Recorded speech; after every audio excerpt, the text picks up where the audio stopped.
Hello everyone, welcome back to Sydney and Starlit, and if you're new here, welcome, enjoy that videos. So today me and Sydney are going to be reading Disney's The Little Mermaid, a really loud storybook.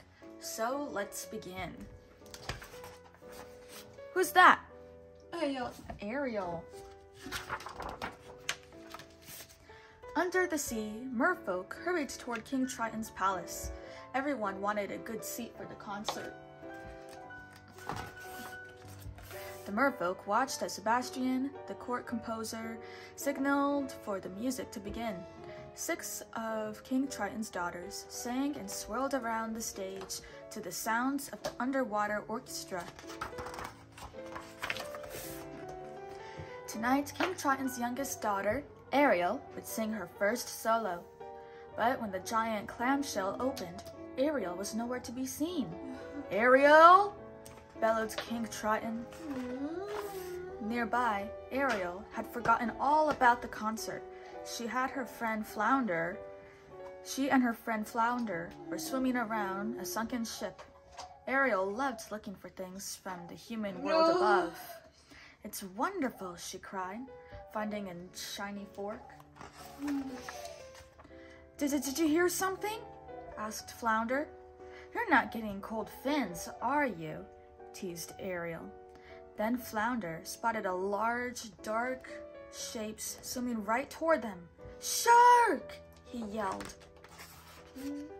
The two friends swam as fast as they could, but the shark could swim faster, so Ariel whisked Flounder through a small hole in an anchor. The hungry shark followed them and got stuck. Take that, you big bully! Flounder jeered. Ariel brought her new treasure to Scuttle, the seagull. This is a dinglehopper, explained Scuttle, combing his feathers with the fork. Humans use these to straighten their hair. Deep below, the sea witch, Ursula, was gazing into her magic bubble, spying on Ariel. Suddenly, Ariel remembered the concert. She hurried home to find King Triton waiting for her. He was angry about the ruined concert, but even angrier when he learned that Ariel's trip to the surface. Never go to the surface again, he ordered. Later, the king told Sebastian, Ariel needs supervision, and you are just the crowd to do it. Meanwhile, Ariel was daydreaming in her secret grotto. I don't see how a world that makes such wonderful things could be bad, she said. The prince, Ariel, looked up and saw the shadow of a ship overhead. She swam to the surface to get a closer look. There she saw a handsome young man.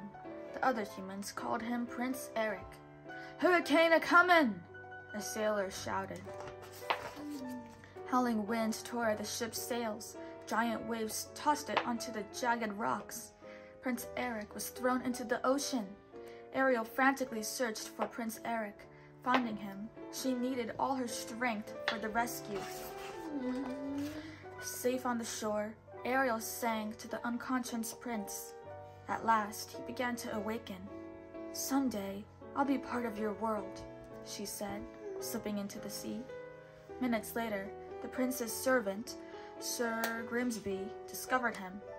A girl rescued me, said the prince groggily, and she had the most beautiful voice. When King Triton found out that Ariel had been up to the surface again, he flew into a rage. Humans are all the same, King Triton shouted. Savage fish-eaters incapable of any feeling.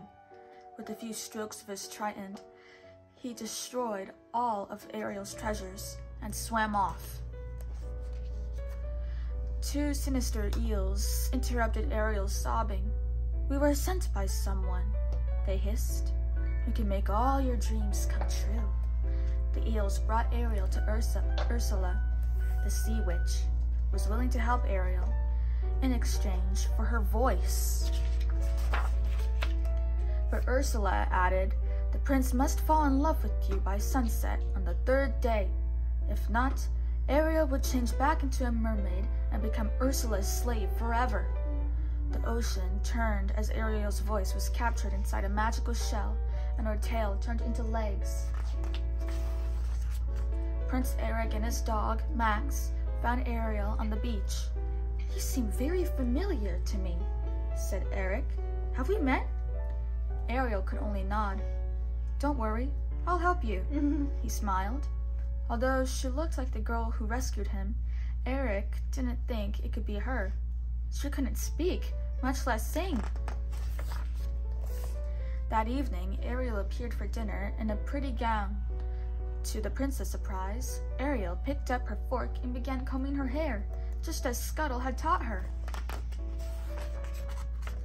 Under the sea, a worried king, Triton, had not been able to find Ariel. "Leave no shell unturned until she's safe at home," he told his servants. Meanwhile, Ariel and Eric were happily rowing on a lagoon. Just as they were about to kiss, Ursula's eels overturned the boat. Ursula hatched a plan to keep Eric from falling in love with Ariel. She turned herself into a pretty girl named Vanessa, and she wore the shell containing Ariel's voice. That evening, the prince heard someone singing. It was the voice of the girl who had saved him. Eric looked out to see Vanessa. He fell under her wicked spell. When Ariel awoke the next morning, she saw Eric with Vanessa. "The wedding ship departs at sunset," the prince told Grimsby. Now Ariel had lost her chance at true love and was doomed to be Ursula's slave forever. Aboard the wedding ship, Vanessa cackled. "Triton's daughter will be mine." Looking through the porthole, Scuttle saw the mirror reveal that Vanessa was really Ursula. He quickly found Ariel. "The prince is marrying the sea witch in disguise!" he exclaimed. "Find a way to stall that wedding!" Sebastian yelled to Scuttle as they took off to rescue Eric. Flounder helped Ariel along, but the sun was starting to set. There wasn't much time left.